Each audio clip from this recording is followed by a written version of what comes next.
The 80s. The 80s. The 80s. Yes.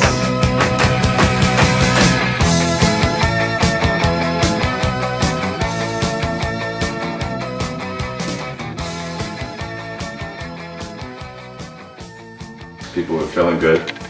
We weren't in any wars.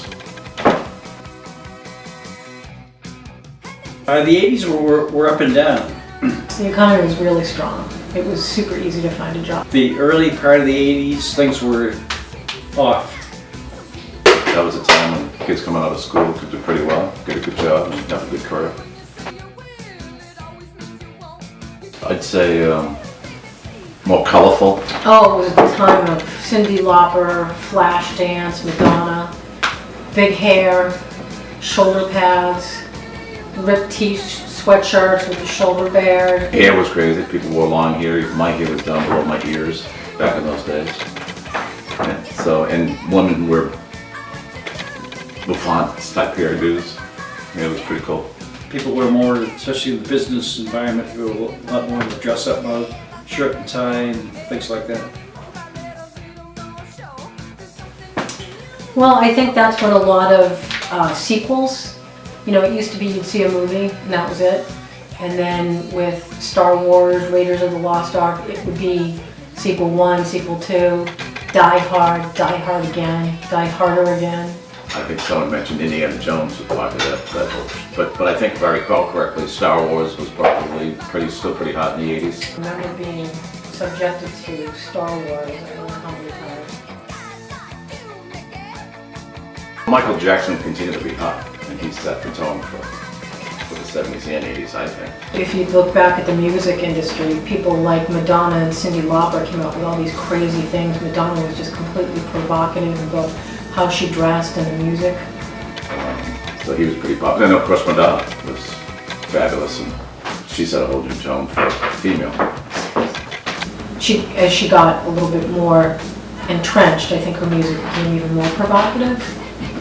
But You Will Be My Lucky Star, well, fun songs. We used to go out and dance until 1 o'clock in the morning. I think Michael Jackson was revolutionary in his music. I think he changed the way people, and of course his performing, acting while he was singing, just set a whole new tone to entertainment. MTV came out in the 1980s. So all of a sudden Michael Jackson, his music was huge and his videos were nothing short of a mini movie. They were highly produced and very original. In the early 80s, we were getting into the area of home computers, sort of scratching the surface. Well, computers continue to just get better and better. Microsoft, and there was some disagreement about which technology would advance and which was the best one to go with. And that's kind of the way things were until things shook out well into the mid to late 80s. I think in the 80s, we saw the introduction of personal computers in the workplace, which really hadn't really progressed much until the 80s. I remember I started a job in the early 80s when we didn't have personal computers in the office. The 80s is when the PC came about. I remember my first job out of college, I was working on I can't even remember the name of it, but it would be like a typewriter with this giant box behind it, and it was a green screen, and it actually had a table that you were kind of inclined in front of. So that was a huge change for people and how they worked, and that was probably back in '82. It's the first time we really introduced laptops into the workforce. Personal computers, we weren't called laptops back then. I mean, where I went to school in the 80s, it tended to be more conservative. It was more in the middle. It was not liberal like the 60s, but not as conservative. It was very preppy, so it was wide corduroys and button-up shirts with collars flipped. But when I got to college, it was much more artistically bent, I'd say. Probably somewhat in between. Times were changing. We were going from one decade to another, and Yeah, I'd say somewhere in between. I think the 80s began a transition to people going out to eat more. To a lot of fast food restaurants, in particular, whether it was McDonald's or Burger King or Papa Gino's. Wendy's seems to be, like, I think Wendy's was big.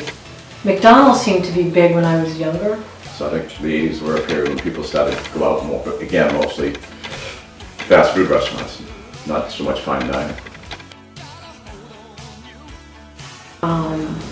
The Berlin Wall came down, Tiananmen Square, Argentina invaded the Falkland Islands, and Great Britain went to war with them, and I think they won. Pretty sure they won.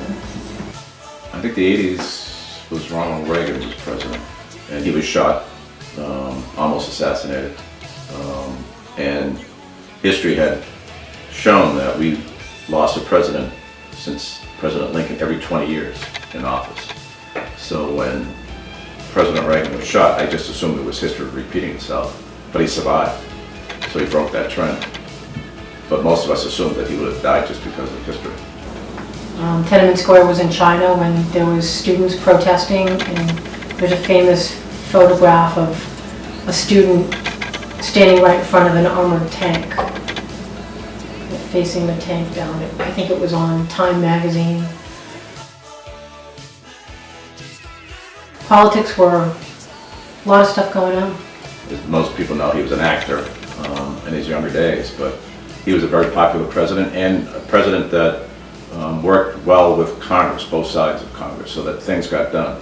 Even though today we have stalemate between the parties, he was someone that could negotiate and make deals and get things done. Margaret Thatcher, the Prime Minister of England, she was in House at the time. The Speaker of the House was Tip O'Neill from Massachusetts. He's a legend, and he worked so well with his counterpart, President Reagan, who was a Republican. He was a Democrat, and those two pretty much ruled Congress.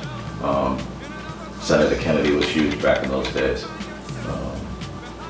a liberal giant. I like Ronnie. With a beautiful wife. Every decade is a good decade. I remember mostly all good things about the 80s. Just a lot of fun. People enjoyed, had a lot of fun.